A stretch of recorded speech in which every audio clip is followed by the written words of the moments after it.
शङ्कर उवाच मातः परात् परे देवी सर्वज्ञानमयीश्वरी कथ्यतां मे सर्वपीठ शक्ति भैरव देवता देव्युवाच शृणु वत्स प्रवक्ष्यामि दयाल भक्तवत्सल याभिर्विना न सिद्ध्यन्ति जप साधन सत्क्रियाः पञ्चाशदेकपीठानि देवं भैरव देवताः पूर्वप्रत्यङ्गपापेन विष्णुचक्रक्षतेन च ममाद्यमपुरो देव हिताय त्वयि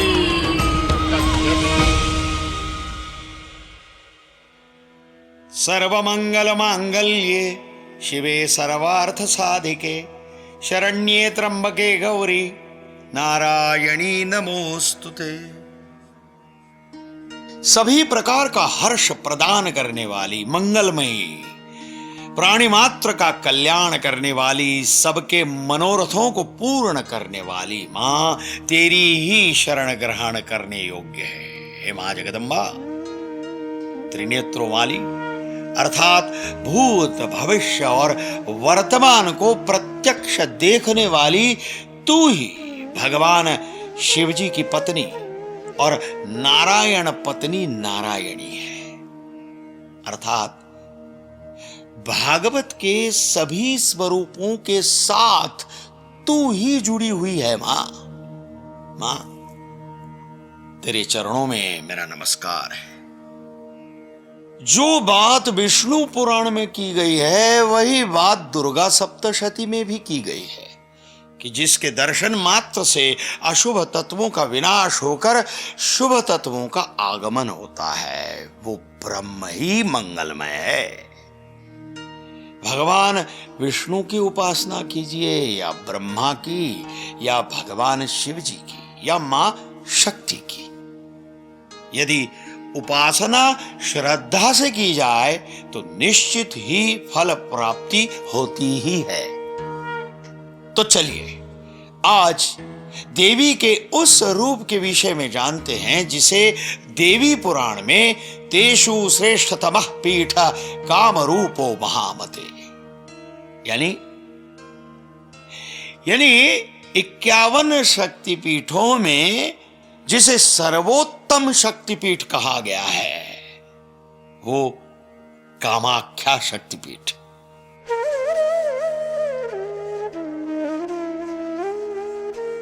कालिका पुराण और देवी पुराण जिसे सर्वोत्तम कहता है वो कामाख्या अथवा कामरूप शक्तिपीठ आसाम के ब्रह्मपुत्र नदी के तट पर गुवाहाटी के कामगिरी पर्वत पर स्थित है। पौराणिक कथा के अनुसार यहां देवी की योनि का भाग स्थित है, इस कारण इसे योनि पीठ भी कहा गया है। यहां कामाख्या अथवा कामाक्षी देवी के साथ भैरव उमानंद के रूप में विराजमान है। यह स्थान तांत्रिक विद्याओं और तांत्रिक साधनाओं के लिए भी बहुत सुप्रसिद्ध है। कामाक्षी देवी का यह मंदिर नील पर्वत पर लगभग 2 किलोमीटर की ऊंचाई पर स्थित है। इस मंदिर में देवी की मूर्ति नहीं बल्कि यहां भगवती की महामुद्रा योनि कुंड स्थित है। इसका सांकेतिक अर्थ यह है कि जैसे बालक का विश्व में प्रवेश योनि से ही होता है, ठीक उसी तरह सृष्टि का जन्म भी मां जगदम्बा मां देवी के गर्भ से ही हुआ है। कामगिरी पर्वत की तलहटी से मंदिर तक जाने वाले पत्थरों से निर्मित मार्ग को नरकासुर पथ कहा जाता है। नरकासुर पथ पुराण के अनुसार त्रेता युग में वराह पुत्र नरक को भगवान नारायण ने कामरूप राज्य के राजा की उपाधि दे दी थी और ऐसा निर्देश जारी किया था कि आदिशक्ति कामाख्या देवी के प्रति हमेशा वो भक्ति भाव रखे।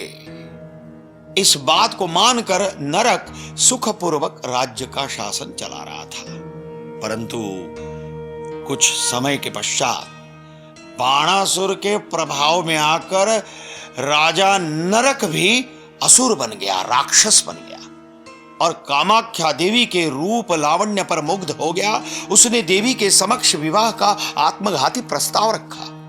उस वक्त देवी ने शर्त रखी, यदि नरक इस धाम का रास्ता और मंदिर दोनों एक ही रात्रि में तैयार कर दे तो वो उससे विवाह करेंगे।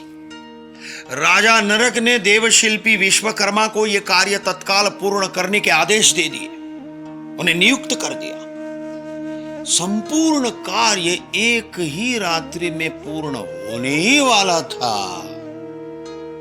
और एक मुर्गे ने जोर जोर से आवाज दी और रात्रि पूरी हो गई। तो फिर विवाह का तो कोई प्रश्न ही नहीं उठता। मित्रों, नरकासुर द्वारा तैयार किया गया यह रास्ता आज भी वही विद्यमान है। नरकासुर राक्षस के अत्याचारों के कारण कामाख्या माता का दर्शन करना बहुत बहुत दुष्कर हो चुका था और इसी कारणवश ऋषि वशिष्ठ ने क्रोधित होकर संपूर्ण पीठ ही लुप्त कर दी थी। तत्पश्चात 16वीं सदी में राजा विश्वसिंह ने भगवती का सुवर्ण मंदिर बनवाया, पर वो भी ध्वस्त हो गया।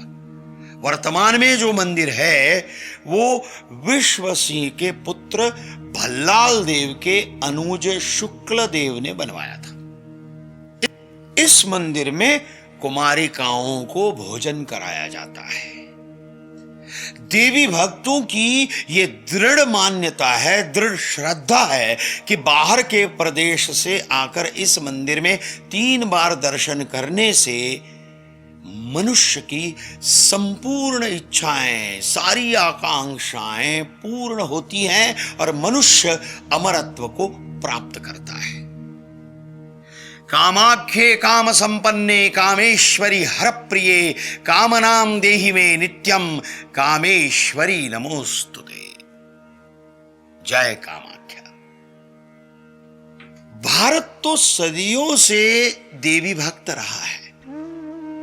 शिव और शक्ति, नारायण, लक्ष्मी, राधा, कृष्ण, सीता और राम, हर रूप में ईश्वर को पूजने वाले हम सभी को मोक्ष और अमरत्व की कामना तो होती ही है। मन में तीव्र उत्कंठा और तीव्र इच्छा होती ही है कि वो भी कामाख्या शक्तिपीठ सहित सभी के सभी 51 शक्तिपीठों के दर्शन करें और वहां की दिव्य ऊर्जा प्राप्त करें। किंतु आज ये पवित्र 51 शक्तिपीठों में से कुछ शक्तिपीठ आज के पाकिस्तान, बांग्लादेश, तिब्बत, नेपाल और श्रीलंका जैसे देशों में स्थित है। किंतु इन देशों में स्थित पवित्र शक्तिपीठों का दर्शन इन देशों में जाकर करना प्रत्येक देवी भक्त के लिए संभव नहीं हो पाता। और इसीलिए हमारे भारत के आदरणीय प्रधानमंत्री श्री नरेंद्र मोदी जी, जो देवी मां जगदम्बा के